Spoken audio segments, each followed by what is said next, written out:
If you are what you say you are, a superstar, then have no fear. The camera's here and the microphones, and they wanna know, the return. If you are what you say you are, a superstar, then have no fear. The crowd is here and the lights are on. A little bit of a late start, but guys, welcome to the Right Way Podcast, live on the Right Way Sports Network's YouTube channel. Joined by my host from the West Coast, got Mr. Daniel Alameda in the building. What's up, Danny? Not much. Ready to talk some sports, man. You're excited? We got Mr. Max Marrero, and I'm hyped because I just learned how to pronounce his last name today. Beautiful. I'm you hyped. got it. You got it. It was good. You like the role? You got it. I'm impressed. Right. I'm impressed. Okay. We got Lex J all the way from Connecticut. How's it going, Lex? How's it going? Excited to be here. Excited for a great show tonight. We're in the building. Listen, guys, we got a jam-packed show. Lots to talk about. Super excited. But we're going to start off with some breaking news, some stuff that happened around the NFL. And you guys know what I'm talking about. If you don't know what I'm talking about, the Washington Redskins are changing their name. Well, it's to be determined, but they're going to change their name.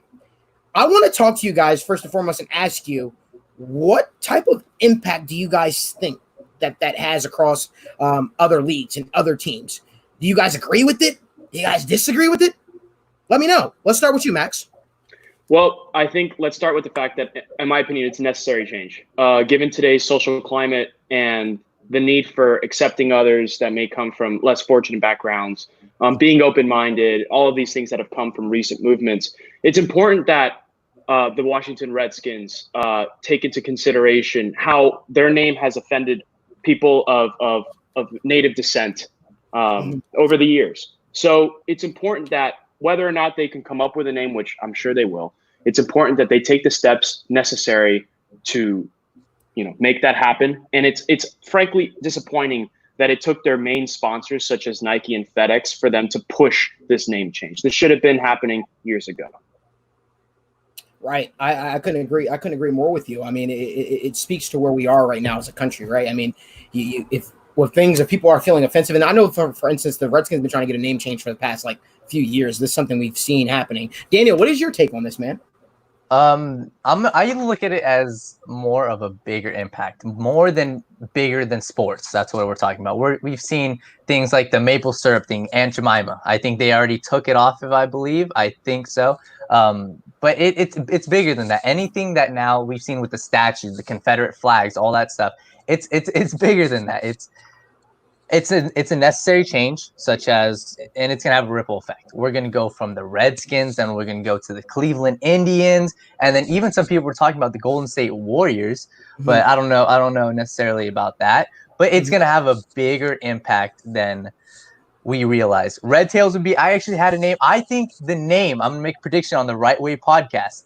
The Washington Redhawks. The Washington Redhawks. That's my I have a better name. How about the Washington Right Ways? Oh, my God. Right. Nobody's on board for that? All right. I thought that maybe that would be I don't know. I tried to be trendy. Lex, what is your take on everything? I'm sure we kind of all share the same sentiment when it comes to it, but Lex, what is your takeaway, Miss Lex J? I can't say that I disagree with you guys in terms that it is a big deal. I think it's a long time coming. Yeah. Given that, especially where we are, like you guys said, in our climate today, but it's been a long time. People have been fighting to get this name change. And I think it's a great thing because now, you're recognizing, the damage essentially that the history of this word and this name has caused, especially to the Native American descent people. It's been a lot for them. They've been fighting for a lot, since the early beginning of this country. So I think it's a great win for them. And I also, it's just a statement. It's a statement about not only the organization itself and the team, but the NFL. And it shows that they are here for the change. They're ready to make change and to be a big part in the movement of that change and see progress in this nation. So I think it's awesome. And then, it also kind of light to fire under other organizations like the MLB that have, names that come off as offensive. Right. And then you also take a look at teams like the Chiefs. Some people find that offensive. So, it raises the question of what are the Chiefs going to do? Are they going to keep their name, change their name? How's that going to work? Now, Thomas Stapleton, he added a great point. Thomas, I want to thank you again for always tuning into the Right With Podcast. You're literally here each and every single week, man, supporting us, commenting, whether we disagree or agree with you. But you said the name is definitely racist, but do you guys think the logo is? Because I personally don't think it is. I think anything that is associated with the current name Redskins, I think you should be better off just wiping it clean, promoting a new logo, because honestly, like, even if you change the team name and you keep the logo, you still have that stain, that thought in your mind of the Washington Redskins still. So I think it would just do the Redskins and Dan Snyder justice if they just changed everything completely. Keep the color scheme, even though I think they're god awful colors. Oh man, don't keep I don't know the about color that. scheme. I don't know about that. I don't know. I like the Disgusting. burgundy. That I like Well, Daniel, we're not going to talk about your taste in dressing. I definitely would be surprised if you like that. But I mean, hey man, it's a free fall with you. It's a free fall if you're with you. You guys can see some of the stuff that Daniel Alameda wears. I don't know, so I wouldn't be taking fashion advice from him. So if Daniel Alameda is saying the Daniel Alameda is saying the Redskins should keep their team name, I think that's as cute to change the team name. We should talk about the Bengals too, Change the colors. The Bengals color scheme is not very. Well, we're gonna get there. We're gonna get there. But before we do, I want to remind you guys can follow us on Instagram at TWSN. Yes, we finally got the name on Instagram, TWSN. It was TWSN and all this other crap before, but it's TWSN. We have a bunch of other pages like TWSN, our podcast, TWSN Analyst, where you can see all the different highlights, all the different articles and stuff that we are posting on a regular basis. Follow us on Twitter at TWSN. You guys like the trend there? Yeah. You guys can visit our website. We changed the website name as well. TWSN.net. Super easy, super simple. Yeah. So do that. Follow us. Subscribe to our YouTube channel, as the little ticker down below keeps saying. But with that being said, guys, we're going to continue to transition with this. The next big thing that happened was Patty Mahomes got paid. And boy, did he ever. Patrick Mahomes is now the highest paid quarterback, right, of all time. He's the highest paid Kansas City Chief of all time. But get this, he's the highest paid sports athlete of all time. At 23. Ooh. When his contract is up, when Patrick Mahomes' contract is up, ask me how old will he be, Alexis? How old will he be? 37 years old. He will be 37 years old. With when you talk about locking someone down, that's locking them down. And I think the Chiefs played their cards right. He's a once in a generation type of quarterback. Huge arm, very confident, uplifts the talent around him. I'm just very curious to see how this impacts him over the years.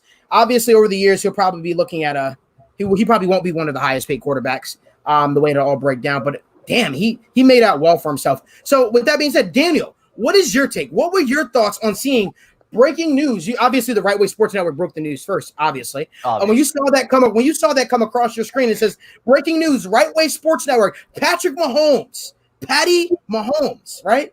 He gets a new contract. And we're talking about 10 years when it breaks really down to 12 years because he has 2 years left on his current deal. What were your thoughts, Daniel? I know you like to talk, so what were your thoughts? I'm the reason I'm on this show is to give a different opinion, right? So I'm going to give you guys a different opinion. Sure. First off, the Chiefs, it was necessary. Super necessary for the Chiefs to lock him up. 10 years, I don't care. He's the face of the league. You have to do that. But there's always a catch. We know if you pay your quarterback too much money that you can't surround him with the talent. And I've been going back and forth with this, and this is going to sound crazy. But why do we get mad at Dak Prescott for having the weapons around him when Patrick Mahomes has just as good of weapons around him? He has a top 5 offensive line in the league. He has Tyreek Hill, Travis Kelce. He has so much talent around him. And I'm not saying he's a once-in-a-generation. He's not a once-in-a-generation type player. I think he's in the conversation to be a GOAT when his career is over. But let's see him without as much talent. Remember, how much is he getting paid right now? About $4 million. That's chump change. That's chump change. Change that to $25 million. Change that to $35 million. Change that to the 15% of the team's salary. Listen, here's a stat. And everyone loves to call me the analytics guy. Here's the stat. No quarterback has ever won a Super Bowl when they're taking up 13% of the salary cap. Tom Brady, Steve Young did it at 12%, but no one's done over 13. Patrick Mahomes is at least 15%. So what's going to happen? I'm not saying he's not going to win a Super Bowl. He's a once-in-a-generation type player. But it is going to have some big effect on the type of players around him. Mr. Marrero, speak. Mr. Alameda brings up some very valid points that all of us know that obviously the talent around him is going to want some money, right? That's fair. Let me ask you a question. Is this not a quarterback-driven league? It is. Okay, isn't he one of the youngest quarterbacks to ever win the Super Bowl? I mean, wasn't he last year an overtime coin toss away from making the Super Bowl and would have beaten the Rams, the sorry Rams? Probably would have won, right? Even with that defense, okay? So, okay, let's take that into consideration. All right, I just threw that out there. Name me a better quarterback in the league than Patrick Mahomes. No one's debating that. No, wait. But just wait. None, right? Clearly none. Okay, so it's his time to make money, right? In professional sports, it's about banking in when you can, right? Let's not be naive. He's not going to stay there. He's not going to take that 10-year contract. He has opt-out options, right? He's going to know that he's not going to be making as much money, say even 5 years down the line from now, than some of the other guys. So he's going to opt out, and they'll renegotiate. So let's not think that he's going to take the 10 years and just stick with the 10 years. Mm-hmm. But if there's a guy in professional sports, first of all, let's talk about the NFL as a whole. Is it not the biggest sport in America? Undisputably. It is, right? He's the face of the league, guys. He's the face of the NFL. If there's a man that deserves to make $45 million, it's Patrick Mahomes, because they're going to be making a quarter of that every single time he steps on the field for a home game, especially in the playoffs. He's making his money and some. Please, you can't dispute this contract. If anything, he's worth more, in my opinion. But I listen. I mean, I can't disagree with Max in saying that, he's the face of the league. And like you said, everyone has that time where, it's your time to get paid. And right now, there's not really a great argument that you can make against him getting paid and getting this contract. As young as he is, I have to say I'm kind of jealous because I wish I was getting that much money at his age. But, you can't really argue it. He's probably the best quarterback in the league right now. There's not much to argue. He's the face of the league. He's making the league's money and he's getting paid. I mean, he deserves it. Listen. I'm not saying he doesn't deserve it, but there are going to be ramifications to his contract. That's the bottom line. There is. So I'm looking at it from the perspective that, okay, how much success is this team going to have down the road? Tom Brady and the Patriots? Okay, you can say a lot. As long as Andy Reid's the coach, I think they're going to have a lot of success. But Tom Brady took pay cuts. So why did he take pay cuts? To surround him with talent. What's going to happen when Tyreek Hill isn't on the team? Daniel. Let's actually talk about that for a second. You brought up an interesting point. You said Tom Brady took pay cuts, but you have to understand the type of talent Tom Brady was and is to an extent.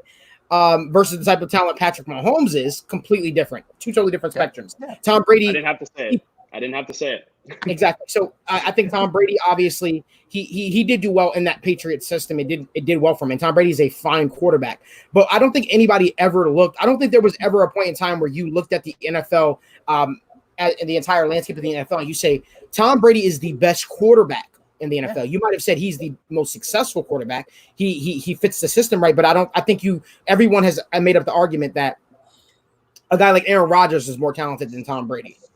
Certainly you could say right now Patrick Mahomes is the most talented quarterback in the NFL. Yes. Now I also think that Russell Wilson is very talented himself, but in a lot of I understand why Patrick Mahomes got paid. I certainly understand why Patrick Mahomes got paid. And I don't think it's right to, and I don't think you meant to do that, but I don't think it's right to compare him to a guy like Tom Brady. Tom Brady is very good. Tom Brady played well in the Patriot system. He did well in New England, right? And he's probably going to do well in Tampa, but Tom Brady has, in my opinion, has never been the best quarterback in the NFL ever. I think he's been the most successful, and I think it's a difference. But changing topics, guys, I want to continue to, that was just us going into the headlines.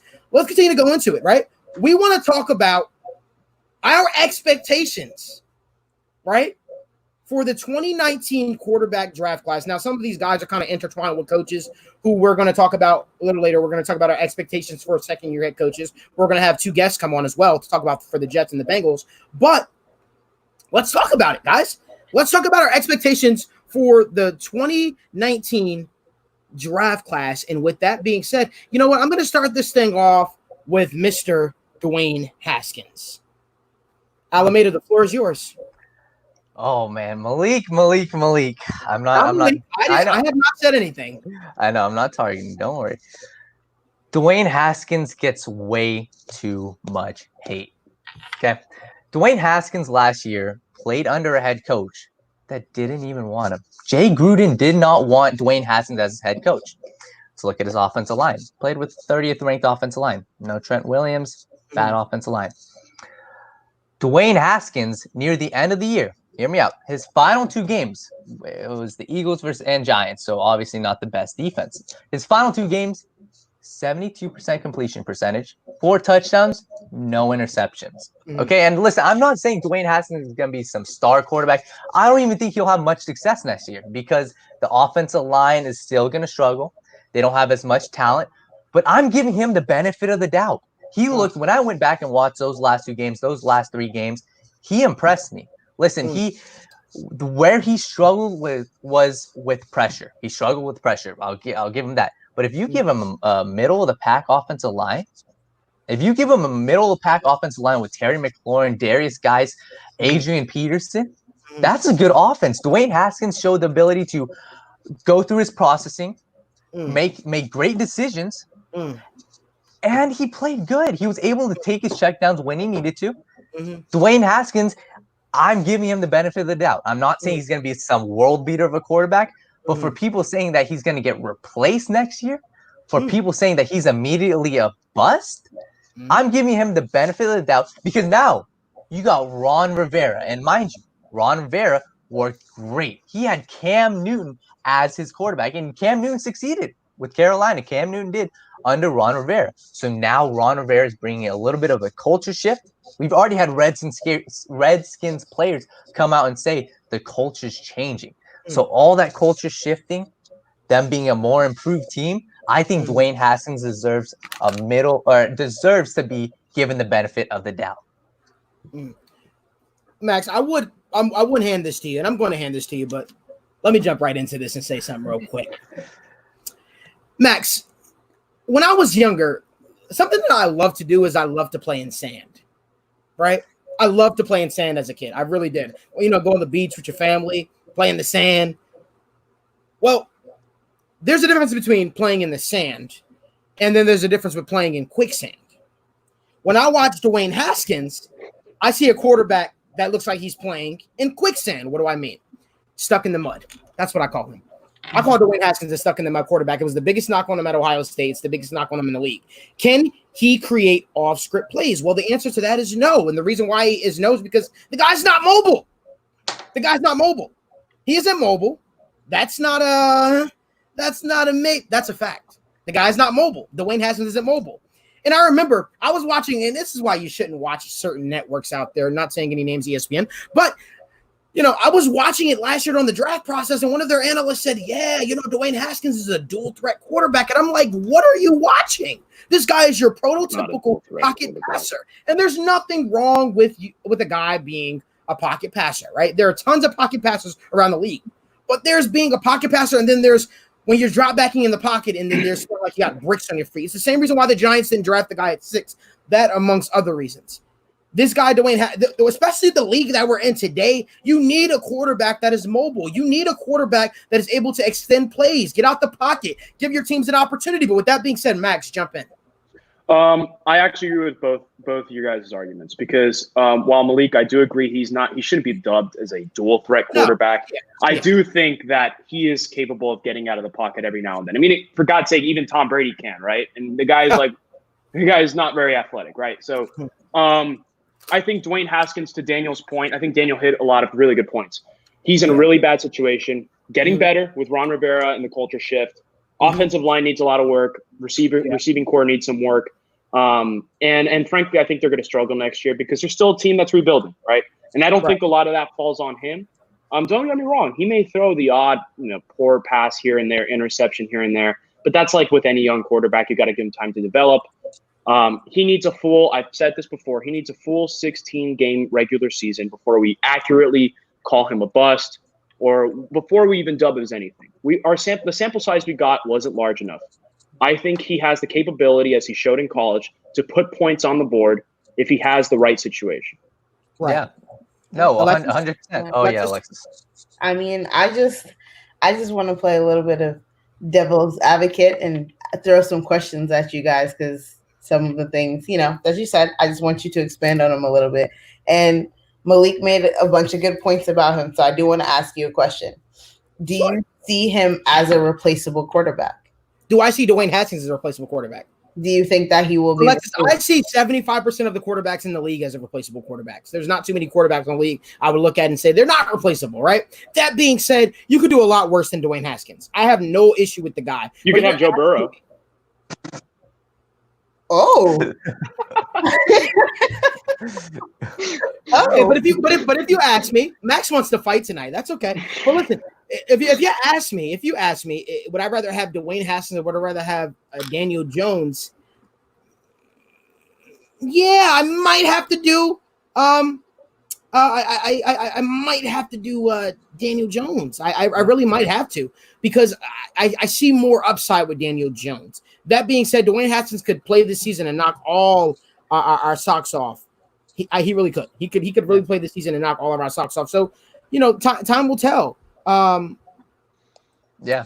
No, so I think the biggest thing is Malik, like, stuck in the mud. Okay, I get it, but he's shown the ability to extend plays outside of the pocket. We need to see, like you said, we need to see him with a good offensive line, at least middle of the road. He's not going to get that this year, though. So that's why my expectations, I'm not expecting much out of him. I'm expecting to see him continue to make tight window throws, continue to go through his progressions, and continue to just build connections with his teammates. That's really the bottom line because his offensive line isn't there, so he has to just get more experience. And also, he played 1 year in college. Yeah. Dwayne Haskins played 1 year in college, so in theory, he's only 1.5 seasons into his pro career because college, NFL, same thing. So I got to give him some more time, give him a better offensive line, and I truly. Wait, what you said? Wait, what? College pro. Okay, not the same thing, but true, not high school ball, being an actual quarterback. Because high school, anybody can be really successful in high school. Yeah. We'll switch to the next quarterback here. I don't want to. That's getting a little shaky there. But let's go to Gardner Minshew. Let's talk about Alameda's guy. I mean, we kind of talked about him on the podcast a few weeks back. But Daniel, Gardner Minshew, the stash, right? That's his nickname, right? Or something along those lines over there. Matt, you live in Florida. What do they call this guy over there? Dude, Minshew Mania. There we go, Minshew Mania. Yeah. What do you, Alexis? Matter of fact, Daniel, we'll start with Dan. Daniel, what are your thoughts on Minshew Mania? What are your expectations for the 5th round pick that everyone fell in love with because he looked like Uncle Rico from Napoleon Dynamite? I love the man. Listen, a couple days ago, I had a coming to Jesus meeting. Okay, so I sat back because Gardner Minshew's been my man, but I realized if Trevor Lawrence is sitting there in the draft, you take Trevor Lawrence. But that's not to say Gardner Minshew he's a solid starter. He's replaceable, but he can do good with a good surrounding. He was actually ranked top 10 in by PFF in defense in deep ball passing. Okay, so listen, a lot of people have an issue with him not being able to push the ball down the field.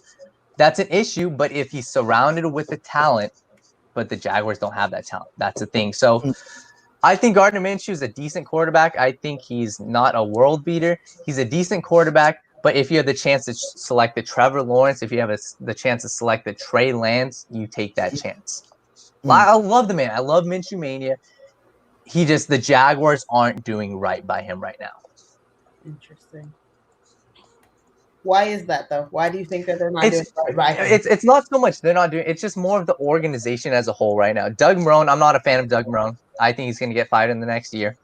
They're trying to build pieces on their defense, but their offensive lines, oh man, the offensive line's porous, right? They tried adding pieces in the draft, and we'll see if that helps. But as of right now, we saw what happened last year. Jalen Ramsey wanted out. Guys like Yannick Ngakoue want out. All these guys want out. Something's got to change over there. And I just think this year, if I had to give them an expectation, if I had to give him an expectation, I think he has somewhat of a similar season as he had last year. And I think they're around a 4-win team, not that much.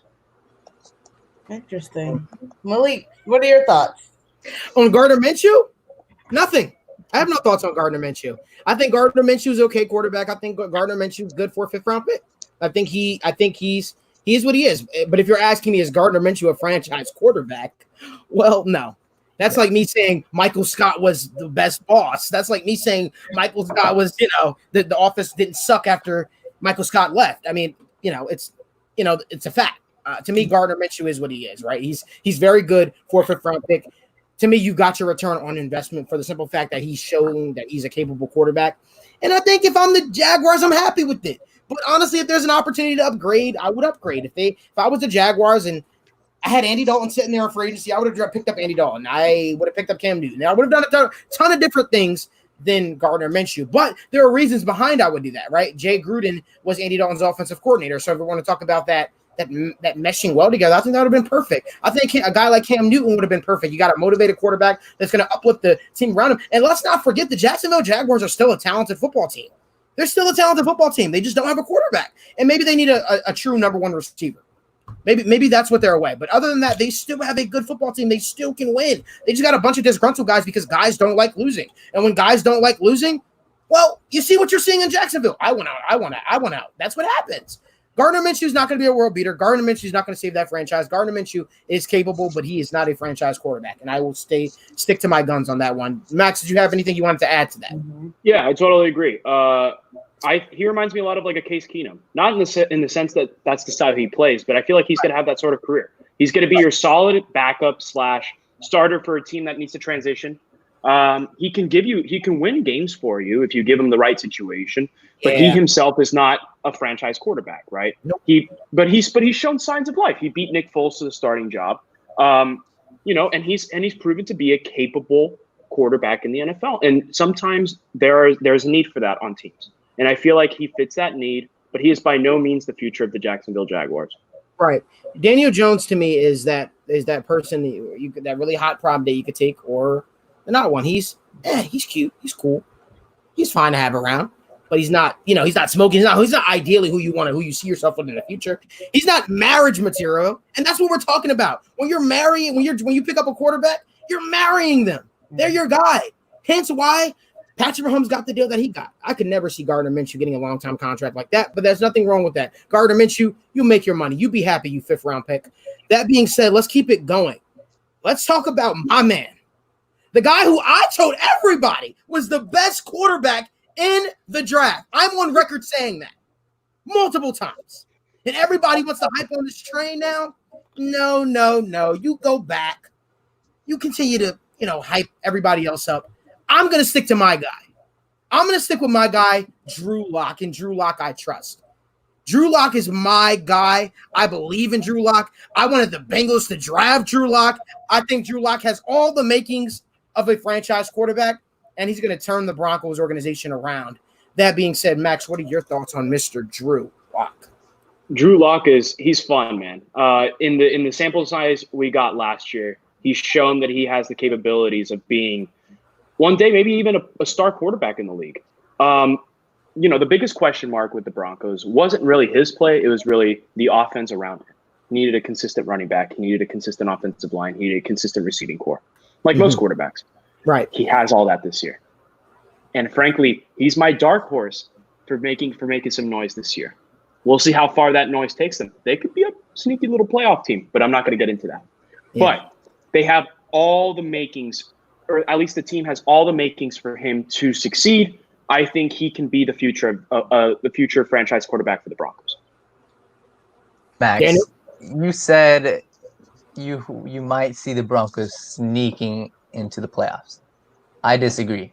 They will make the playoffs. There is no sneaking in with the Denver Broncos. My dark horse coach of the year is Vic Fangio. Hear me out.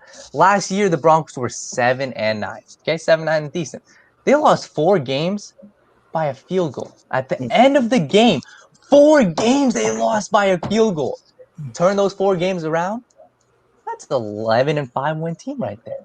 Right there. And listen, last year, here's a great stat. I love talking about stats, man. The first 4 games, they had 0 turnovers and 0 sacks. 0. So Vic Fangio was expecting to come in and immediately overturn this defense. Didn't happen right away. But near the end of the year, they became a top 10 defense. Remember, Drew Lock didn't play earlier on either. Remember that. Exactly, Drew Lock. And everyone loves hyping up the offense. I'm going to talk about the defense. Bradley Chubb tore his ACL before the season started. Sure. You still have Von Miller, Bryce Callahan, all these guys on defense. This is a talented defense led by Vic Fangio, who led the #1 defense with the Chicago Bears. Vic Fangio is going to lead this defense to a top five season, and that's not even talking about their offense, just their defense. Their defense is top 5 in the league right now. Talking about the offense, Drew Lock, exciting. He has the it factor. He's that guy you want on the field. He's that leader you want. Drew Lock is. They not dominating. Hold on.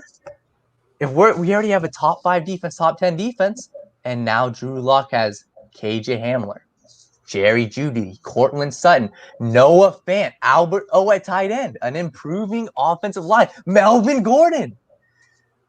Man, Drew Lock, listen, the biggest thing that people love to say, you can't gauge a quarterback by themselves. You have to add in their surrounding. Patrick Mahomes is great, but he also has a great surrounding. Dak Prescott is being uplifted by his surrounding. And now the Denver Broncos have a hell of an offense around him. Drew Lock, man, I'm excited for him. I'm excited for this defense.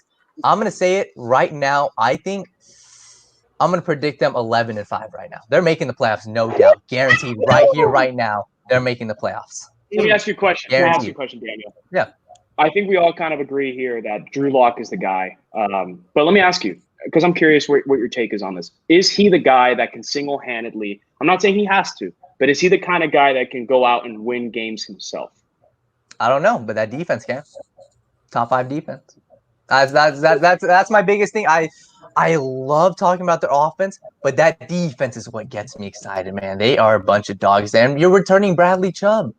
You're going to have Von Miller on one side, Bradley Chubb on the other side. Added A.J. Bouye at the cornerback position, Justin Simmons at the safety position.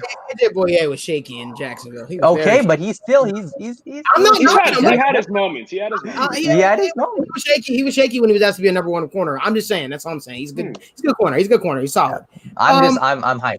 Do you have any? What are your expectations for Drew Lock, Miss Alexis? What do you think the Broncos and Drew Lock are going to do? I think that he's going to do great things. I mean, I kind of agree with Daniel in the fact that, their defense does hold them, not just him. Will they go 11-5 this season? I don't know. I think that they are a definite playoff contender, though. I can say that. They're calling on the franchise savior. They're calling on Max Marrero right now to save this debate. That's what they're calling on. Our guy Logan's calling on him. He's like, help. But listen, I'll tell you this. Listen, I'm not like Daniel, guys, okay? I'm very sensible. I think things through. That being said, I kind of agree with Daniel, and that's crazy because we don't agree. We argue on everything. That being said, listen, Drew Lock is the real deal. We don't agree on anything. I'd say tomato, he says tomato, right? That's literally how it is. That being said, Drew Lock is that good. I watched this kid. I watched him in Mizzou. I told people he's the real deal. So what he's doing right now is not shocking me. I believe in Drew Lock, and you should too. So, Max, you asked the question. You posed the question. Can Drew Lock come in and win? Can he win a game? Single-handedly, can he win games? Well, it depends. No quarterback can single-handedly win a game. I was going to say that's a very – because I don't win a game by yourself. I think he can. I think Drew Lock can win if need be. If his team is down 15 points in the fourth quarter, I trust Drew Lock to bring his team back. I think he's that kind of guy. I think he uplifts the talent around him. I think he makes the talent around him believe. And you know what? Because he makes the talent around him believe, because they believe in him, I'm a believer in Drew freaking Lock. In Lock we trust. He's still my guy, even though Joe Burrow is my guy. Let me ask you guys one more question. Because Logan thankfully knows who to side with, okay, in these debates, and he wants me to save this debate. Guys, can Drew Lock win a playoff game? We don't know. Look at his team. Look Can at Drew Lock? Let me ask you, Max. Look at Josh Allen's team, guys. Let me ask you a question. See, you made me lose my train of thought. What holes do the Broncos have on their team? Name me one hole. Corner is good, but it's interesting. It's interesting, corner. What's a glaring hole? They have no damn glaring holes, man. Linebacker. I mean, well, You said name a glaring position. I named it. Von Miller's an edge rusher. Bradley Chubb's an edge rusher. I mean, if you count, they don't have a middle linebacker. Named it. Nailed it. Nailed it. Daniel said name one. I said I got you. Don't worry about it, buddy. Listen, let's continue. Let's keep this thing going though. So we can agree that Drew Lock is the real deal, right? We can all agree on that. Great player, sure. Okay. Todd Davis is the middle linebacker. You know what? Our friend Allie is his representative. So I want to thank Allie for doing an interview earlier with us. So yes. About Todd Davis, but what I will say is, no. Yes, but yes, top 5 in tackles in the league. That's fine. Preston Brown led the league in tackles at one point 2 years ago, and he's out of the league now. So that's fine. Let's keep it going though. Kyler Murray. What are your expectations for the number 1 overall pick, guys? He's with Kliff Kingsbury. He's getting better. Let's start. Okay.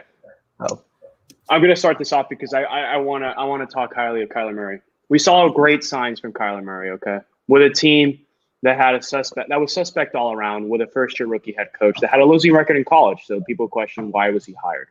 Mm-hmm. Guys, if you want to talk about a dark horse MVP, you're looking at him. That's Kyler Murray, guys. That football team, well, let's talk about the Cardinals as a whole. The football team has improved all around. Their defense got a lot better. Their offense got a lot better. I'm not saying Kliff Kingsbury is the guy to go out and win a playoff game, but he's the guy that can up their offense. He's proven that much. Sure. Kyler Murray is a transcendent quarterback. Kyler Murray is a franchise quarterback. Kyler Murray is going to be the reason why the Arizona Cardinals are knocking on the door of playoff contention this year. I'm not saying they're going to make it. They're going to be in that conversation. Why? Not because, sure, the team got better. Kyler Murray is going to be your dark horse MVP candidate, guys. You heard it here first. No. And you know what? Yeah, you go, Daniel. I was going to rip it to Max, but you got it. A quick stat for you, real quick. Just to say about dark horse MVP. No quarterback, no player has won the MVP when the previous year they had less than 6 wins. How many wins did the Cardinals have last year? 5. The Cardinals, the bottom line is they are not going to be a 12-win team next season. They don't have the surrounding And I don't think so. No. Exactly. That's the only reason I'm not going to Kyler Murray being dark horse MVP. Okay. But I do love the pairing of Kliff Kingsbury and Kyler Murray. Early in the year, they struggled. Majorly. But what did Kliff Kingsbury do? He adjusted on the fly. That's what he did. That's what he's great at, adjusting on the fly. And Kyler Murray and Kliff Kingsbury, peanut butter and jelly. They fit perfectly right with each other. And the Cardinals got better. The Cardinals got better. And DeAndre Hopkins, still have Larry Fitzgerald, Kenyon Drake on that defense. They added Isaiah Simmons, Jordan Phillips at the defensive tackle. This is going to be a much improved team. And I hate to say it, but like you said, Max, they're going to be knocking on the door of playoff contention this upcoming season. Sure. Oh, wait, hold on. Wait, let me address this real quick. I just don't know if Kyler Murray, same thing with Lamar Jackson, I don't know how long of a career he can have. Kyler Murray. I know people will say, oh, Russell Wilson does it. But Kyler Murray's play style, he's 6 foot. He's 6 foot, and his play style, like Lamar Jackson, I don't think it lasts more than 6 years. He won't be at MVP level after 4, 5, 6 seasons. I don't see his play style working like that. Yeah, I side with you on Max. I think that Kyler Murray is a franchise quarterback. I think he has a lot to offer the Arizona Cardinals. I think they'll be very exciting, but there's a difference between being very exciting and being able to get the job done. I'm not sure with the amount of holes that the Arizona Cardinals have on their team. They have a lot of holes right now. If they're going to be ready to compete this year, but like you said they will be knocking on the door. I guess that kind of lines up with what you're saying, but I'm just not ready to say I believe in them just yet. We'll talk about that. We'll talk about that more and more, obviously, as the season progresses. But I want to kind of continue to go with this conversation. I don't believe in Kliff Kingsbury as a head coach. He hasn't won anywhere he's been necessarily. So I think it's a lot to be had. So we'll see. We'll see. It's a lot to be hashed out over there in Arizona. Alexa, do you have anything you wanted to add to the whole Kyler Murray thing? What are your expectations for the number 1 overall pick? Because there's a lot that comes with it, but what are your thoughts? I mean, it's, you guys said it all pretty much for me. I can't say that I disagree a lot with what Max had to say about it, but so you believe in Kyler Murray? I mean, I think he's capable of doing great things for the Cardinals. I'm not gonna say that he's not a good quarterback, that he's not capable of getting there and actually winning games. I think that he can do something. Agreed. Oh, I agree. Let's keep this thing going. Let's talk about the man of the hour, right? He's only the man of the hour because he plays in New York. But let's talk about him. Let's talk about Daniel Jones, the 6th overall pick in last year's draft. Max, let's start this one out. What are your expectations for Daniel Jones and the New York Football Giants? Giants are going to take a step forward, but not too far of a step forward. Why?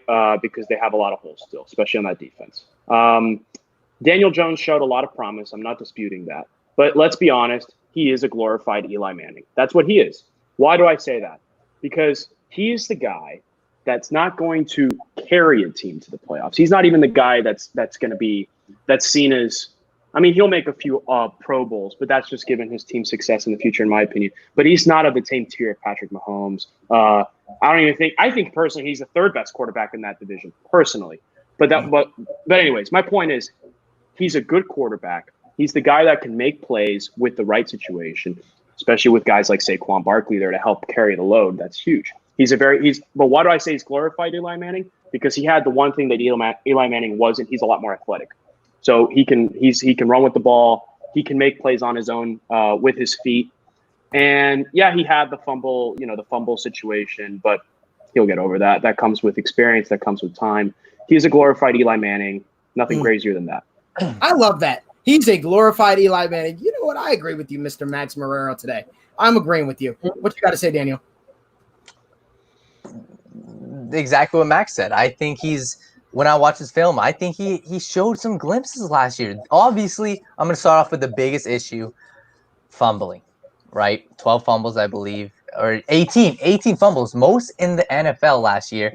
And that, I'm not going to say that's easily going to be fixed, but somehow if he's able to fix that, that was pretty much his only glaring issue he had last year, his fumbling issue, because I saw decision-making. I saw his ability to just poise late in the game. He won 2 games, I believe, late in the game with a game-winning drive.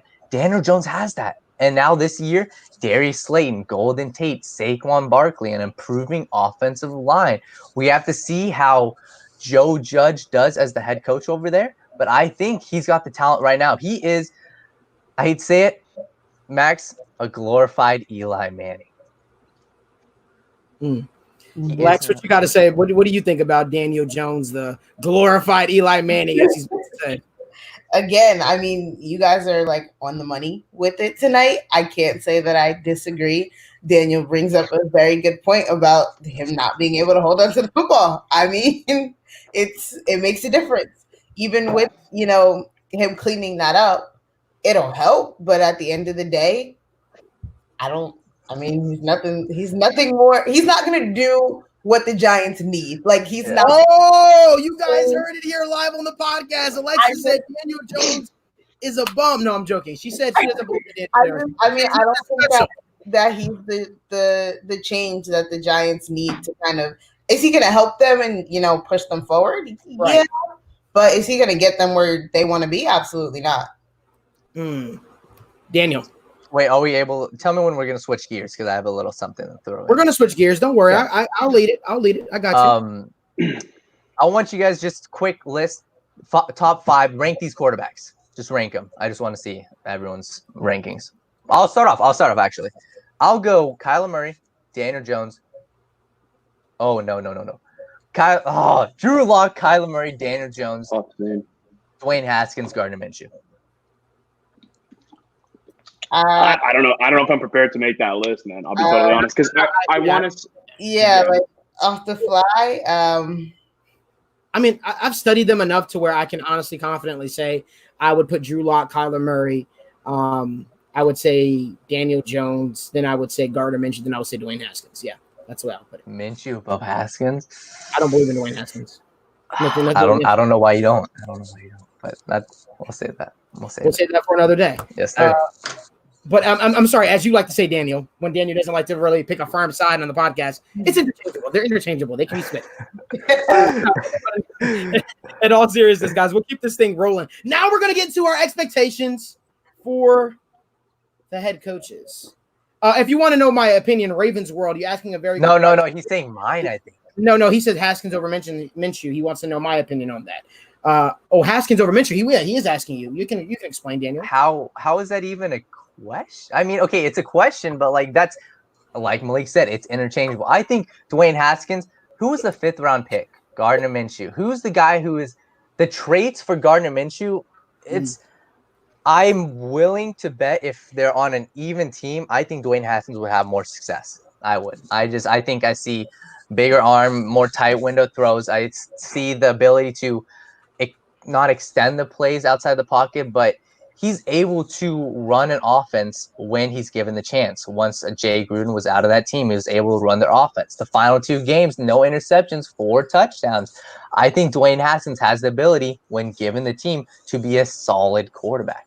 That's the only reason why. Ravens world. Let's not get caught up on the Minshew mania, my guy. All right, I love the guy to death. His antics are great, but I mean, come on, Haskins, in my opinion, is clearly the better quarterback. Or he has at least the potential to be the guy more than. Say our favorite word. Say our favorite word on the podcast. He has the intangibles. That's our favorite word. Yeah. We love telling when people say that to us. He has the intangibles. I have the intangibles to be a great running back, but that doesn't necessarily mean I'm going to be, right? I don't know. I agree with you, Max. I love debating with Max. But we're going to keep this thing going. We're going to talk about the head coaches. And guys, for this one, we've got a special guest. I'm going to kick it off. This guy's been waiting. In the chat. I'm going to kick this off with the New York Football Jets. Jets. Sucks. little bit of background how I found this guy. I found him on the street one. No, I'm joking. I met this guy before I got into the sports industry. This guy's like a little brother to me. I mean, he's come in my sports store, the Lids locker room, and he used to always talk sports with me. This guy is absolutely insane. And we used to talk sports for hours and hours and hours and hours and literally hours. Talk to me about his Jets. I was talking about my Bengals, and we share that connection. We share that bond. 2 North Jersey boys. Both of our teams suck, or at least my team's doing a little better. We just couldn't get the job done. But we respected one another, each other's opinion. We stayed in contact all these years. So I want to bring on Anthony Iannacone. I hope I pronounced his name right. Super Italian kid. So, Anthony, welcome to the Right Way Podcast, my man. How's it going? What's up? Happy to be here. How you guys doing? Thank you, man. Thank you for coming on. Thank you. Anytime. You're laid back. You got the Jets hat on. You're looking like Adam Gase. You got your little head coach's set on. Yep, absolutely. I see you. So, I mean, we invited you on to obviously talk New York Football Jets. Not much has changed since, I was living in North Jersey. Still haven't won a playoff game since then. So neither has the Bengals, so it's fine. We kind of share that same same thing, the same failures, the same heartbreak of our team. But I want to hit you with a fair warning. We do have a Miami Dolphins fan on the show, so anything that you say, this guy might ridicule you. But you know what? The floor is yours, and I'm going to shut up. What are your expectations of Googly Eyes Gase and the New York Jets? Well, honestly, for this year, I think it's going to be pretty tough. I mean, I don't know if you've looked at the schedule, but we got to play Kansas City's division and the 49ers division. I'm pretty sure that's rough as it is. It's a tough year. I think that we're going to have a lot of improvements when it comes to the offensive line and everything. And out of most of the quarterbacks, because I've been in the backstage that you've just mentioned, I mean, Sam Darnold compared to Daniel Jones, Josh Allen's, and Baker Mayfield's stats, he's arguably better than Daniel Jones and Josh Allen last year. And I'm pretty sure less games played if I recheck that. No, for sure. Mono. Yeah. And it's just like, I feel like he was just getting beat up in the pocket. I think with the work that Joe Douglas did in the offseason, the Jets' offensive line could go from one of the worst to arguably like middle of the pack or like one of the best, honestly. I didn't really like the draft pick, but I feel like it'll benefit us in the long run, honestly. Right. It's going to be tough with all those teams that we're playing, but I just feel like Darnold has such a good upside. I mean, if you just take a look at the stats, I mean, he was 7-6 this past year. He had little over 3,000 yards, 19 TDs, 13 interceptions. I mean, compared to Daniel Jones, Daniel Jones also had 13 games played, a little over 3,000 yards, 24 TDs, 12 interceptions, but Daniel Jones also had a lot of fumbles. I mean, I feel like with the Jets' work on their offensive line, they got significantly better, and I don't think the Giants really put that much work. I know they drafted the tackle from Georgia, but like, I feel like they could have done better for him. So I have a question for you, Ant. Let me be very clear, because I was always hard on you, man, back in the day. Yeah. Man. I used to rip into your Jets. Let me rip into your Jets. Listen, let's cut all this cookie cutter stuff out. You told me you were going to bring the heat on the Right Way podcast. You told me you were going to make a compelling case for the Jets, so make it for me. Listen, I want to ask you, what are your thoughts on Adam Gase as your head coach? Some Jets fans I talk to, they hate it. Some Jets fans I talk to, they love it. More Jets fans that I talk to, they hate it. Yeah, I don't know. Honestly, I don't know what Jets fans love it. I mean, even when they hired him as the head coach, I was a little in the air about it, because it's like they're backwards, because they have a GM draft the team last year, use their draft picks, go through free agency, and then they decide to fire and he hires the head coach in Adam Gase, and then they decide, we're going to fire him and let Adam Gase hire the general manager. Now, I'm very happy with the general manager that we have in Joe Douglas, but let's say the Jets go below 8-8 this year, which it's very, very possible, and don't make the playoffs, which is honestly most likely with that tough schedule. Is Joe Douglas going to fire Adam Gase? And I just don't think so, because Adam Gase got Joe Douglas the job, and that's my problem with the whole thing. I mean, the Jets didn't want to hire Mike McCarthy 2 years ago because they didn't want to give him full control of the front office. But then you basically give Adam Gase control of the front office when he basically hires Joe Douglas. So it's really terrible. I think he did a terrible job with the offense. They call him the quarterback whisperer. I mean, it's 3rd and 10 and he's running the football or throwing it behind the line. Yes. I mean, it's just ridiculous. You have Le'Veon Bell, who's arguably top 5 in the league, and you just decide to give him the ball when Sam Darnold's out. So he's getting hammered in the backfield. So we're going to do a quick little speed run with this, Ant, right? I'm going to ask the team, right? Because we want to keep the show moving. We got another guest coming on. I want to keep this show moving. Quick little speed round. You guys give me your one take on the Jets for this upcoming season, and I'm going to start this off with Mr. Max. Unbiased. First of all, unbiased. First of all, Anthony, I want to address for a Jets fan, you speak a lot of reason. I respect you a lot, man, because it's not every day you hear a Jets fan that speaks a lot of reason. And I will say the reason why I freaked out when you said that thing about Adam Gase running the ball in 3rd and 10, not running the ball in 3rd and 10, is what's it called? It gave me a lot of PTSD, because as a Dolphins fan, dude, it was just awful. But let me tell you something. I'm going to be fair here, and I'm going to say, look, he took us to the playoffs after a while. It was like this the second time I've ever seen the Dolphins in the playoffs in my lifetime, and he was the coach for that year. So my point is, with Adam Gase, we need a full year. Darnold playing all 16 games. God forbid any injuries happen. Let's see how Gase can work out with him, and that'll determine everything for me. Hopefully. I'm hopeful. just tough to see after last year, the debacle, basically. Yeah. Anthony, where I am with the Jets, I actually just recorded, because what we're doing on the Right Way Sports Network YouTube, make sure you guys go subscribe to the YouTube channel. Yeah. We're doing a team-by-team offseason breakdown. I just recorded the Jets one 4 hours ago. So what I saw with the Jets, listen, I think next offseason's the one for you guys. I think everything's pointing to next offseason. Like, the moves you made for the offensive line helped. They helped. But did they really, is it going to lift you guys to a top 10 offensive line? No. Becton will be huge in the run game, and that's what I saw. Le'Veon Bell was getting hammered behind the line of scrimmage, absolutely hammered. Yeah. And that was the issue. It was like he had 1.2 yards before contact, worse in the league by any of the top running backs. He didn't have the time. And Sam Darnold, I'm going to say this about Sam Darnold. Live on the Right Way podcast, I'm going to say this. I don't believe in Sam Darnold. Oh my God, my voice. Sam Darnold, because his surroundings. Year 3 is when he's supposed to take that big jump. He doesn't have the surroundings. I think Sam Darnold's a great quarterback. I really do. I think Sam Darnold's better than Josh Allen. Hands down better quarterback than Josh Allen. But Denzel Mims as your number 1 receiver? Offensive line is shaky. I don't see it with the New York Jets this season. I think next offseason is the one for them. They really have to make next offseason count. But if Jamal Adams leaves, that defense won't be as good. I'm not a believer in the Jets this season, man. I'm not. No, honestly, I'm not either. I'm just excited.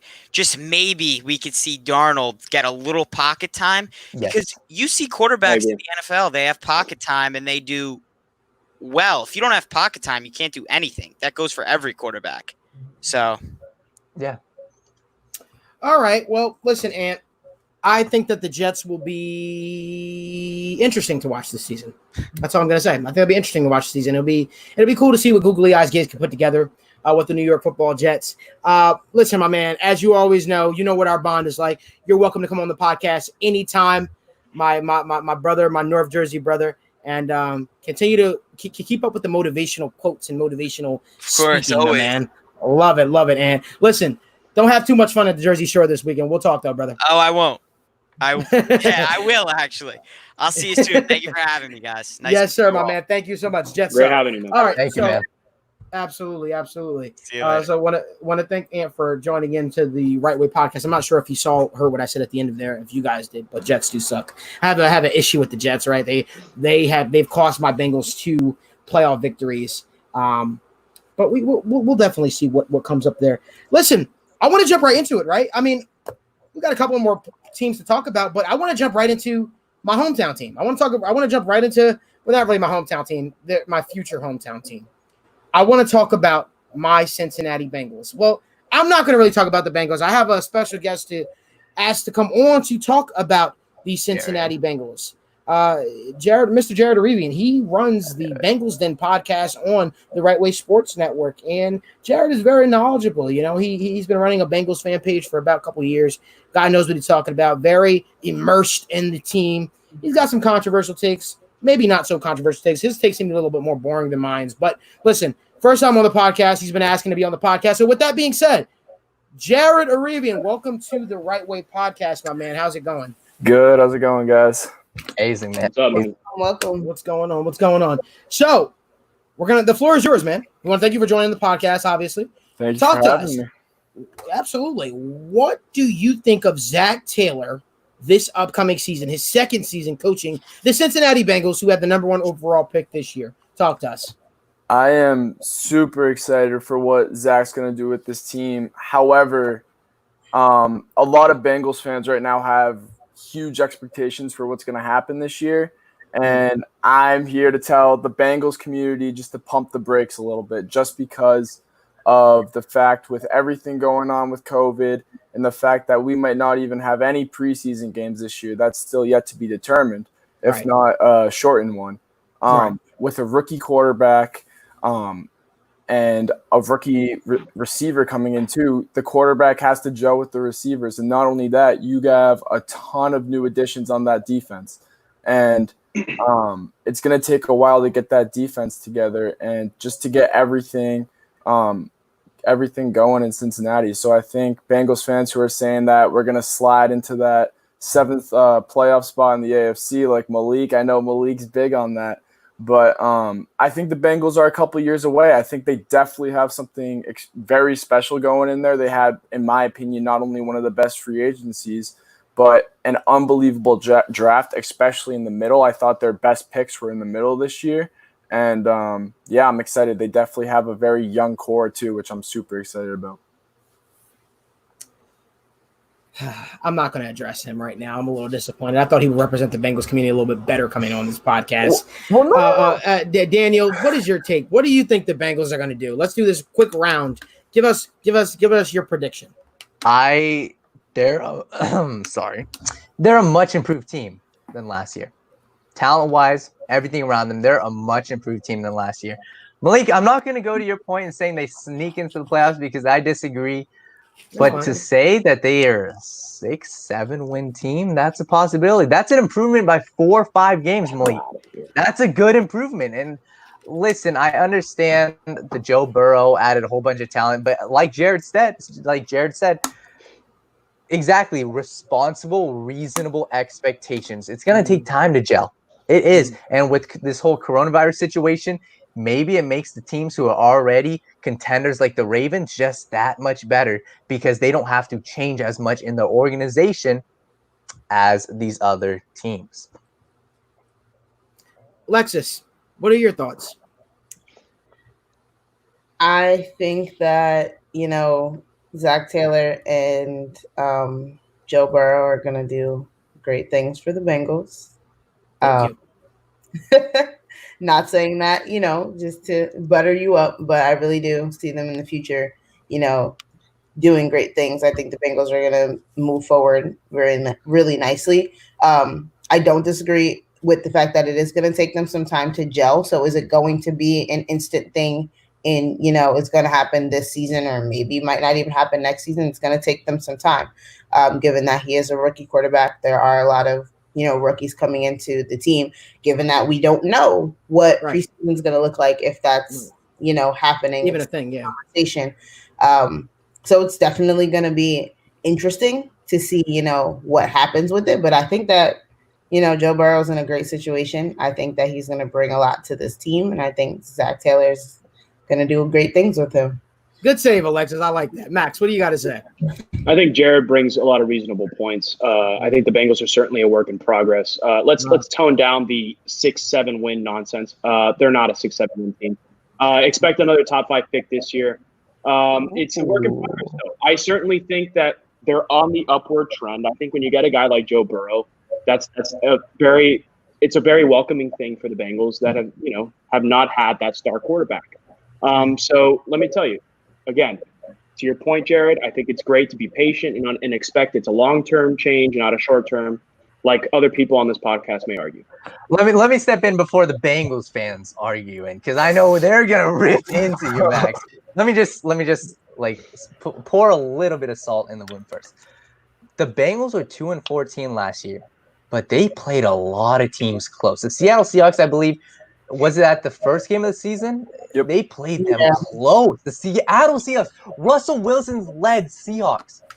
They lost by a touchdown. They lost a lot of one-score games last year. They did. And now they're not getting any worse. Jonah Williams on the offensive line.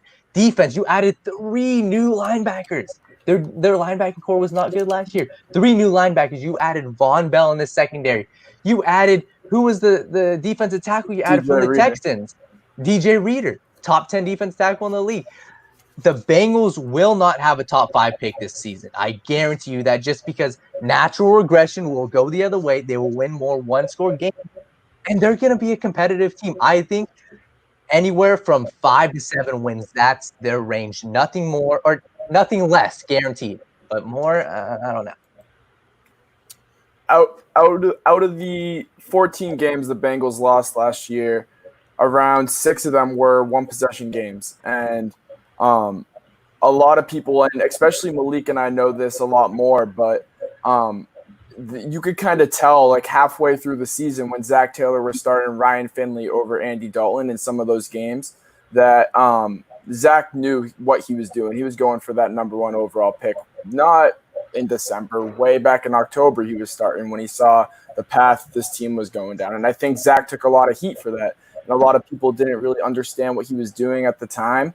But I think that saying the Bengals will be another top 5 pick next year is kind of ridiculous after all the additions they've made. They went out and got, in my opinion, they had the steal of the draft in Akeem Davis, who I think will be starting later on in the year. The defense is going to be completely revamped. They have Von Bell, who is a menace, and their biggest issue last year was tackling. And what did they do? They went out and got cornerbacks, Trey Waynes, Mackenzie Alexander, tackling specialists. They went out and got DJ Reader, who is going to be Geno Atkins' best counterpart he's ever played with in his career. And we know what Geno Atkins can do with no one around him.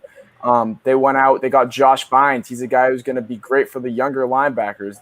That defense is going to be a completely new defense. And the offense, it's definitely going to have its trials and tribulations. But I think the offense, I mean, you add one of the best quarterback prospects in recent memory coming out of college, Joe Burrow. You look at the weapons Burrow has, AJ Green coming back, T. Higgins. A lot of people said T. Higgins could have been a first-round pick. He basically was a first-round pick. Unbelievable talent there.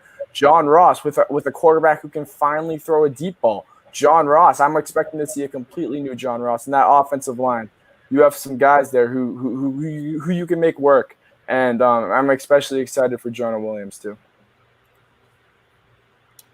Logan Wilson's my man. Listen, I've heard everyone talk. I've heard everyone take the heat. I've heard everyone take the flack.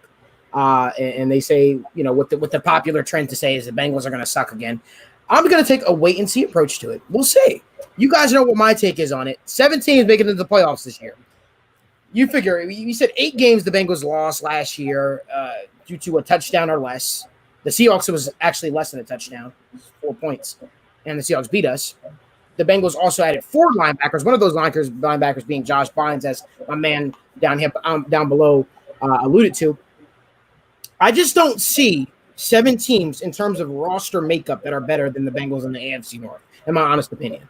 Currently with the way things stand. I think the biggest question with the Cincinnati Bengals, if we're talking about a sensible approach, this might be the offensive line. The offensive line is the biggest question mark, in my opinion. They went out, they added new talent at the cornerback position, at the linebacker position, at the defensive line position, at the receiver position. They got better. They got number 18 back on the field. Listen, we all can agree that the Bengals are a different team when AJ Green is on the field.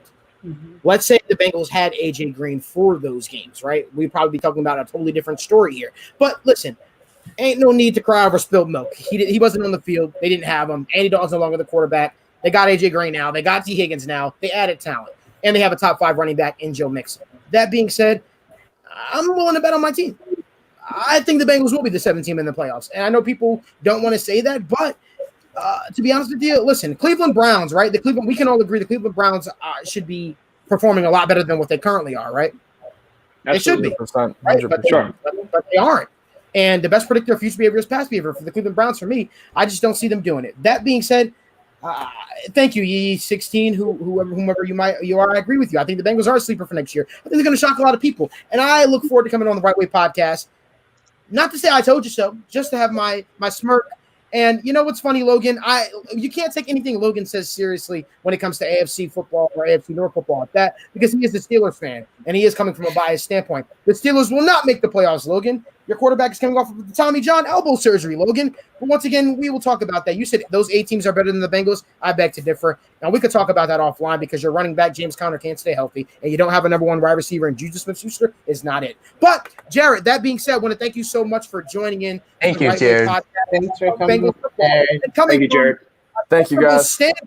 Thank you so much, Jay. Keep up the great work. Check them out. The Bengals Den podcast on YouTube, where him and our guy, Alex Sagini, they're coming at you guys live every single week talking Bengals football. But, Jared, I will talk to you, my man. I think I'll be seeing you in Boston this week. Hopefully. See you guys. Thank you. Take care, my man.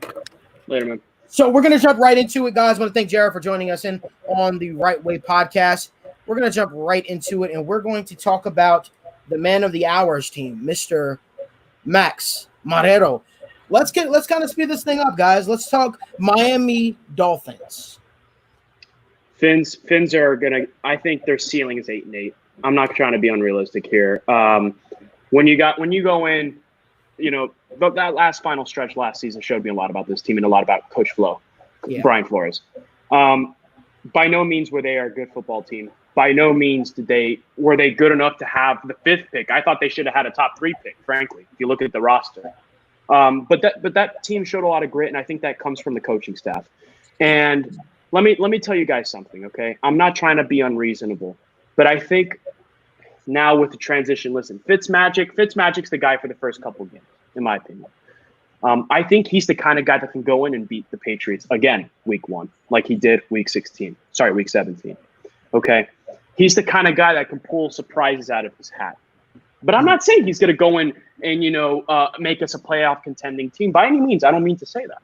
Right. But he's the kind of guy that can pull some surprises off. And I think those surprises can add up. Plus, we got a guy, my favorite, the best quarterback of this draft, Tua Tagovailoa, but that's up for debate, who I think will eventually come in later in the season. I'm not saying that he's going to go and, take us to the playoffs. He's not the guy that's going to make a huge change his rookie year by any means, but he's going to give us that spark we need later in the season. I think 7-9 realistic, 8-8 is the ceiling. Lex, I want to go to Lex. Lex, what do you think about the Miami Dolphins this season with Tua and Tagovailoa?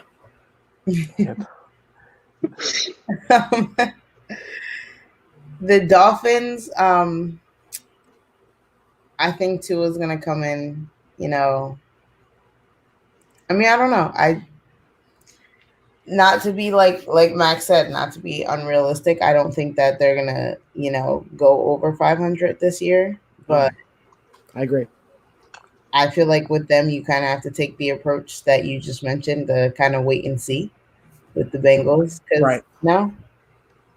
Yeah, I agree. So you're not a believer in the Dolphins either? It's not that I'm not a believer in them. It's just I don't know. Yeah, it's unknown territory. It's unknown territory, unknown, and it's a little unpredictable. Yeah. Daniel, what are your thoughts? I know you got something to say. You're sitting there twiddling your fingers and it's a genuine question. I just want to hear the perspective.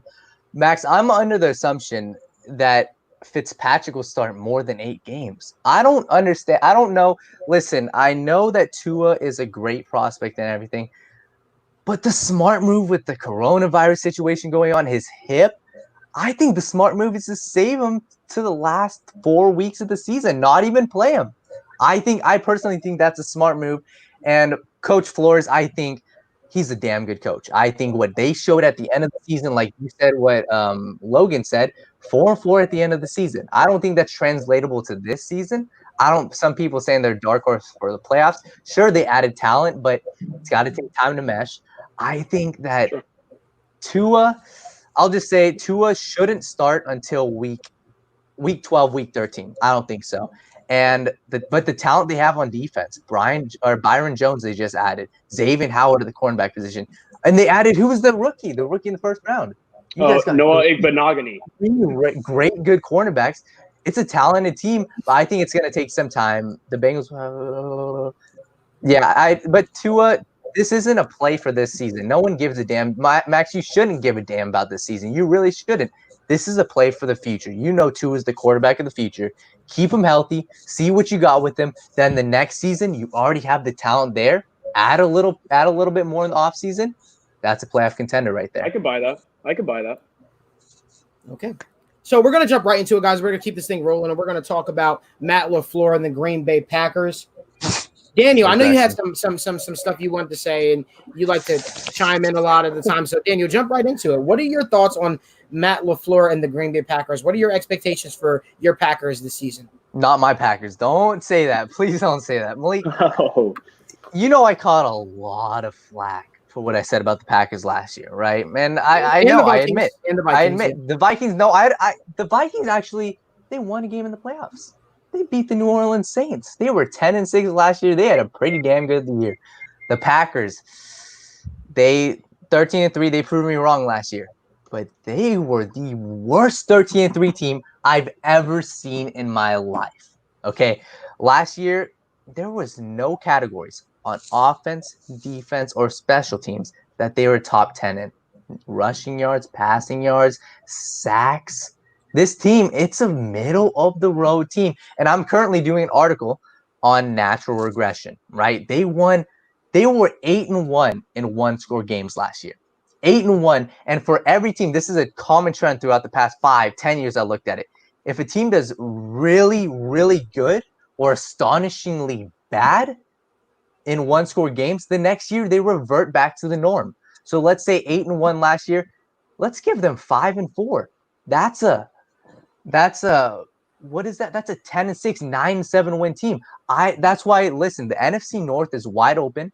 The Packers with Aaron Rodgers and now Jordan Love is right behind him. There's a little bit of turmoil there. They don't have a tremendously good team. They're a middle of the road team. Matt LaFleur, I do not hate the Packers. This is facts.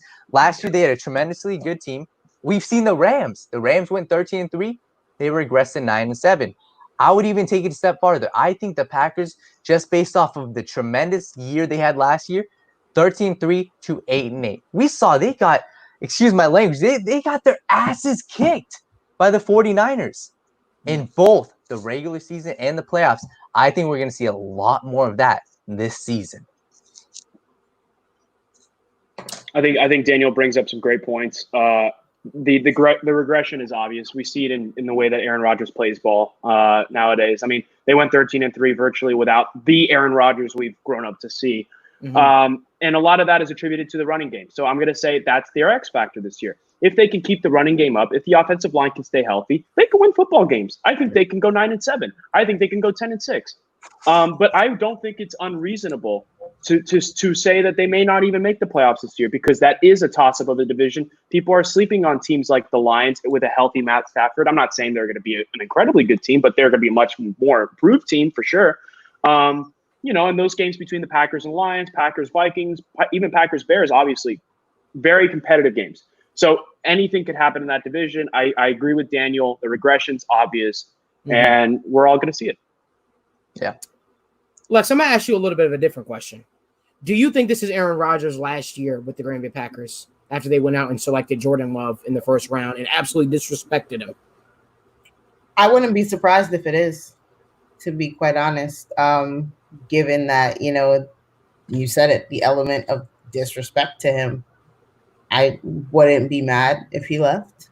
I would totally understand it, but I think it could be potentially. Yeah. Alexis, what's your favorite team? Just curious. Do you have a favorite Cowboys. team? Cowboys, my team. So, I definitely, me personally, I think this is Aaron Rodgers last year with the Dallas Cowboys. I think that Packers.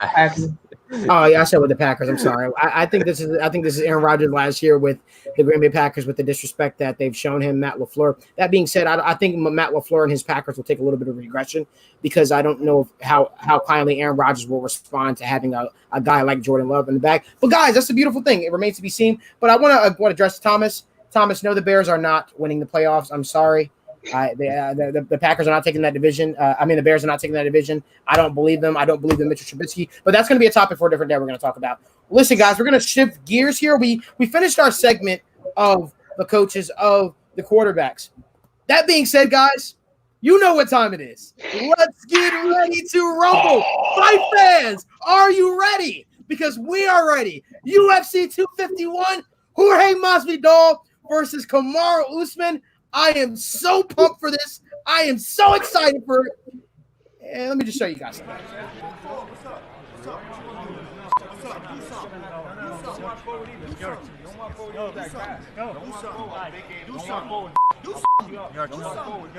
I'm standing right here. Do something. You making hand gestures. Do something. Talking. That's all I hear you talking. Do something. Do something. You come up talking. Do something. That's what I thought. See? You talking tough. You're the one walking away. You walked away a little. He pushed you back. You got a cast on. You're lucky. That's the only reason why nothing's happening. What?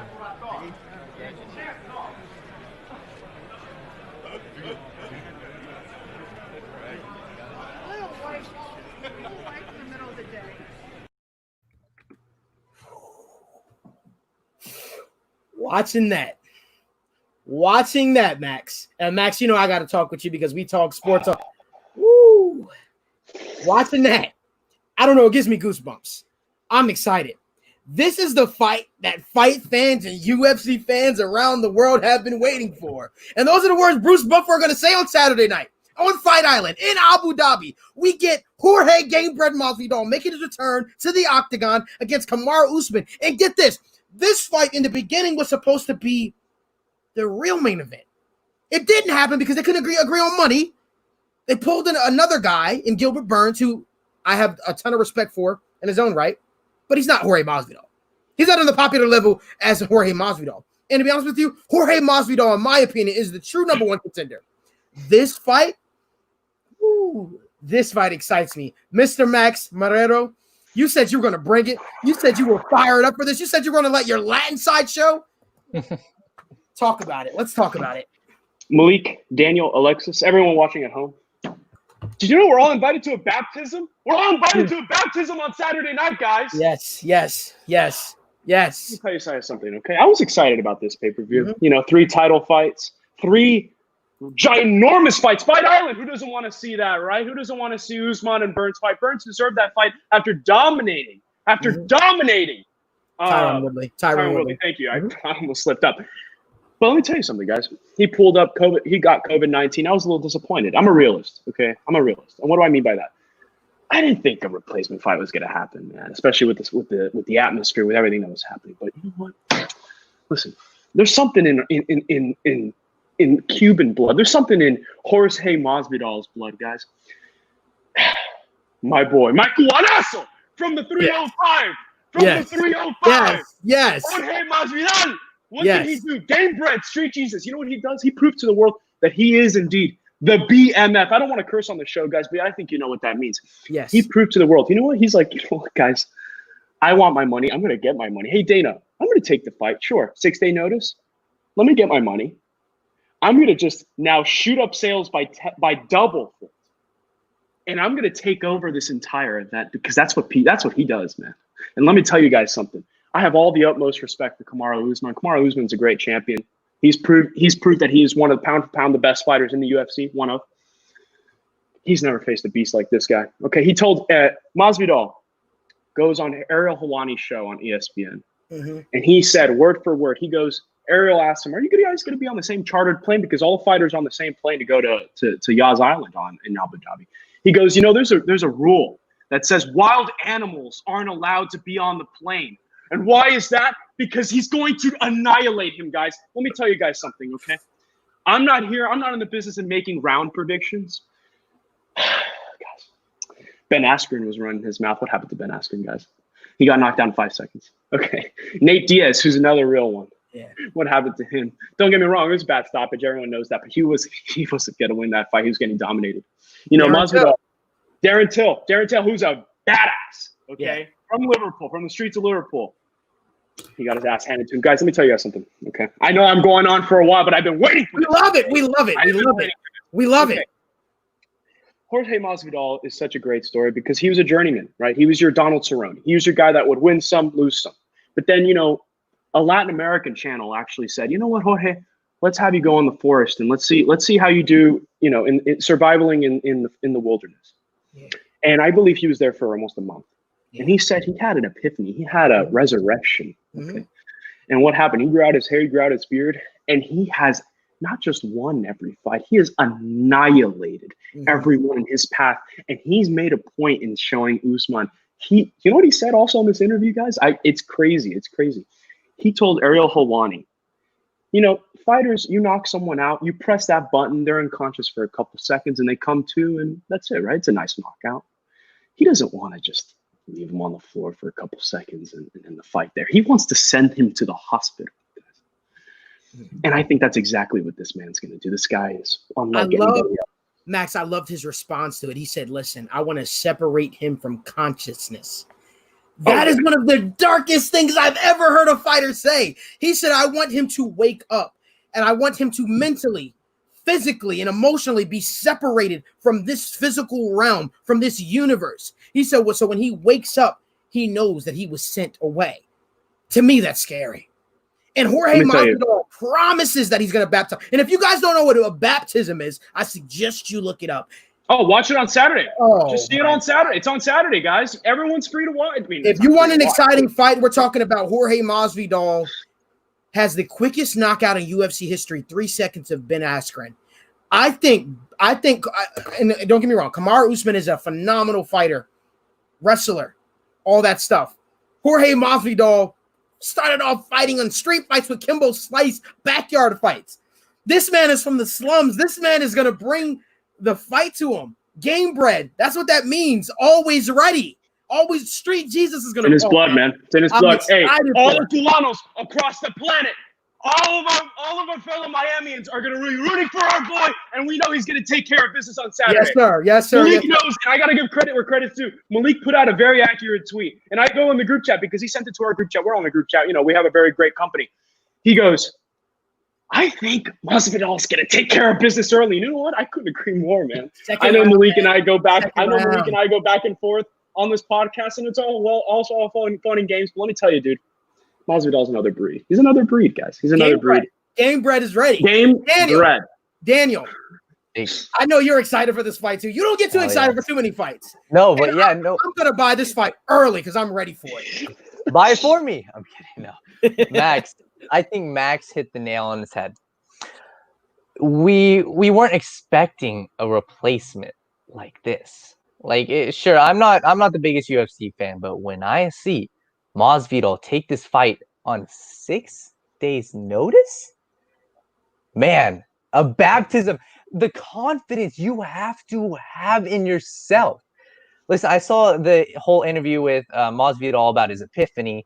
You have to be a different breed to take this fight on 6 days and have the confidence and just know you're going to annihilate. Like Max said, if you guys want to know what a baptism looks like, don't look it up. No, buy the fight and look at it on Saturday night. We saw what he did in Nate Diaz. Listen, that fight for the BMF title, Masvidal was kicking his butt.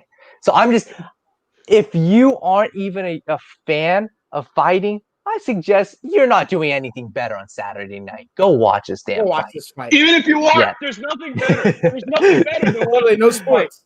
There's nothing better, man. There isn't anything better. To me, this is going to be a great fight. They asked Jorge Masvidal. They said, Jorge, so you aren't in shape. He said, I'm not in shape for a 5-round fight, but I'm in shape to beat this bum. I said, I love it. I love it. Alexis, you and me are going to be probably, I don't know, we might be in Boston. I don't know just yet. And we got some company plans and stuff like that. What are your thoughts? Jorge Masvidal versus Kamaru Usman on Saturday night. What are your thoughts? What do you think? Who are you picking? Are you going with the Nigerian Nightmare or Street Jesus, game bred, Jorge Masvidal? I mean, I'm not qualified to make a prediction. I will say that because, I'm not well versed in all of UFC, but I'm excited. I'm excited to just watch the fight. It's going to be a great fight, especially when we see videos like the one you just showed us, and things like that are coming out. Of course, it's going to be exciting. It's going to be fun. It's a matchup that a lot of people have been waiting to see. So I'm with it. I mean, I think it's going to be great to watch. It's time. I'm ready to see a baptism. And listen, guys, I got Jorge Masvidal winning in the second round. I'm officially placing a bet. I'm not a betting man, but I'm taking Jorge Masvidal to knock Kamaru Usman's head off in the second round. I firmly believe that's going to I don't want to jinx my boy, but it's going to be a fun fight. Can we agree that a baptism is going to happen at least? You said it. More likely than not, man. I agree. Listen, baptisms just happen, It just happens. The thing is, Kamaru Usman is very good on the ground, but Jorge Masvidal is also a black belt in jiu-jitsu on the ground. I think Jorge Masvidal will be absolutely fine on the ground with Kamaru Usman, and I absolutely can't wait for that. I think we're going to see a baptism, so bring your holy water, guys. That being said, we want to continue to keep this thing rolling, right? Want to talk about a little bit, less of an exciting topic, but sticking with UFC. Khabib Nurmagomedov's father, Abdul Nap, I don't want to butcher his name, Nurmagomedov, he passed away. And this guy was an absolute pioneer to the sport of MMA. He was a pioneer for Khabib. You know, he meant a lot to Khabib. He was not only Khabib's father, he was also Khabib's coach. So I want to talk to you guys about the impact that might have on Khabib, returning to the MMA. Do you guys think that'll have a positive impact on him or negative impact? And I know that's kind of hard to gauge, but we all know how much Khabib respected his father. We all know how much he meant to his father meant to him. So Max, you being our UFC analyst, so to speak, with the Right Way Sports Network, what are your thoughts on the passing of Khabib's father and what this impact might have on Khabib Nurmagomedov upon return against a guy like Justin Gaethje? It's terrible news. I think all fight fans, it said a lot when even Conor McGregor, who went after Khabib's ethnicity, his religion, his belief structure, actually tweeted something incredibly classy and paid his respects to Mr. Nurmagomedov. But let me tell you, Khabib, I feel like, is going to take this in steps. I feel like he's the kind of guy that this will maybe push back his return day and eventually that fight with Gaethje because he needs time. It's Ramadan. I'm not sure. I'm not familiar with the schedule of Ramadan, but I know that's why he's not fighting in the summer. But I feel like it's going to prolong his time back. But we're going to see don't get me wrong. Khabib is one of the most dominant fighters in the history of the sport. But we're going to see a hungrier Khabib. We're going to see a Khabib even more destined to prove why he is going to be the next great undefeated champion for the rest of his career. Right. And I just think that not having his dad there, it's just you see these stories with a lot of fighters, Custamato with Mike Tyson, for example. That's one that pops in my head where, these guys train them into not only being the fighter that they are, but the men that they are. Yeah. And when you lose a figure like that, it's incredibly, it impacts you, but it empowers you to show off their influence through them, if that makes sense. So I think through Khabib's even greater dominance that we're going to see the true impact of Mr. Nurmagomedov. And you know what? It's going to be great for the sport, and my condolences to Khabib and his family. Agreed.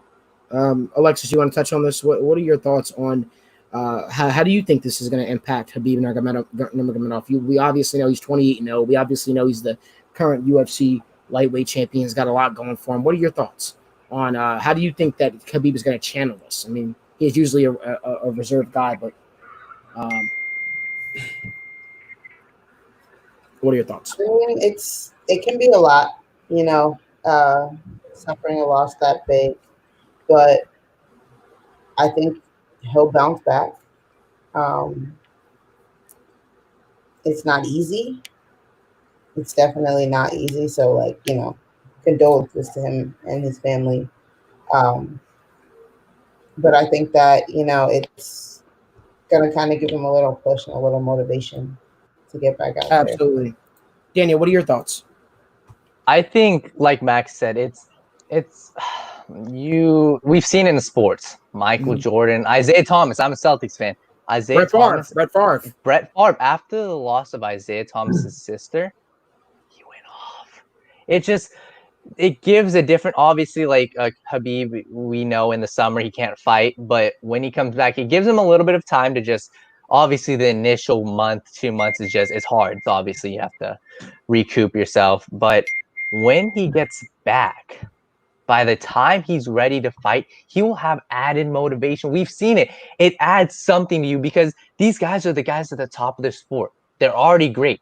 But when you lose a figure like that, you want to prove it to everyone else. Michael Jordan did, Isaiah Thomas. These guys want to prove to the people above, the person that just passed away, why they're doing what they're doing and why they're the best at what they do.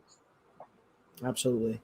So I'll leave it at this. I told a couple buddies of mine, I said, I think Khabib is going to be much more dangerous when he gets back. I feel bad for his next opponent. I really do. If that is a Justin Gaethje or if that is a Conor McGregor, because who knows how long he's going to be out. Who knows if the UFC says, you know what, let's make an interim belt. Let's have Justin Gaethje defend his interim belt against Conor. Winner fights Khabib. And I think that's a much more logical way to go about things. That way people aren't inactive and sitting around and a division isn't being held hostage, so to speak. But, definitely, prayers out. Prayers out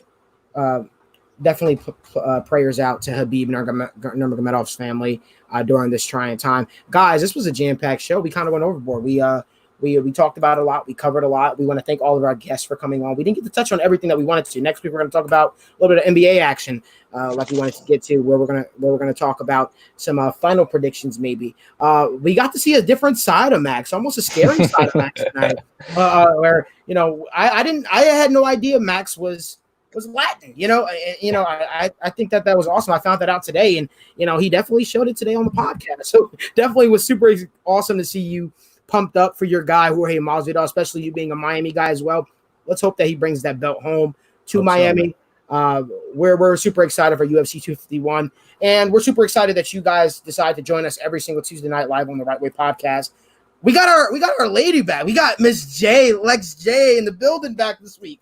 Lex, never leave us again, please. We miss you. The show is not the same without you, please.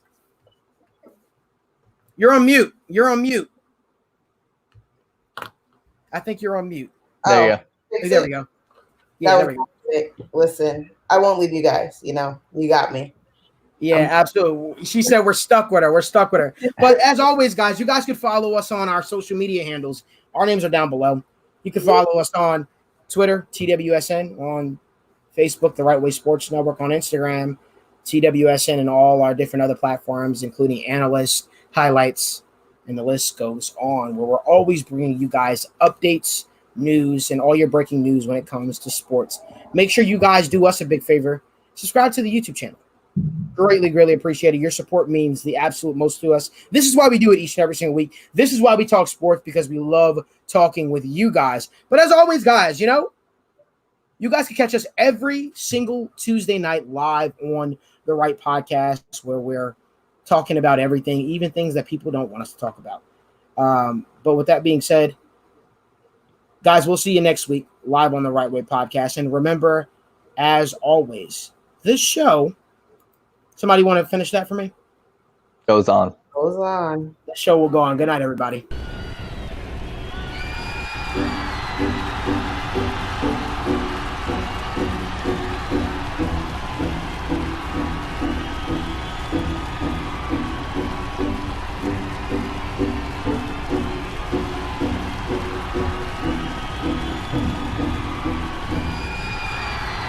If you are what you say you are,